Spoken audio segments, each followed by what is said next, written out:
আজকে বানিয়ে নেব ডালমড ভাজা।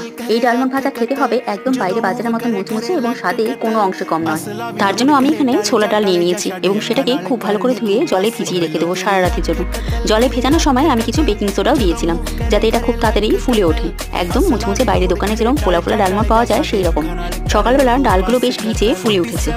এখন একটা শুকনো কাপড়ের মধ্যে আমি ডালগুলোকে ছড়িয়ে দিলাম যাতে ফ্যানের তলায় একটু শুকিয়ে যায়, আর উপর থেকে একটা শুকনো কাপড় দিয়ে স্পঞ্জ করে নিয়েছিলাম।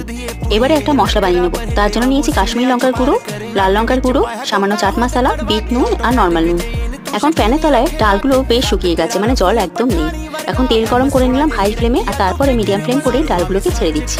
ডালগুলো যখন ভাজবো তখন কিন্তু ফ্লেম মিডিয়াম থাকে, আর আস্তে আস্তে করে ডালগুলো দেখবেন উপরে ভেসে উঠেছে।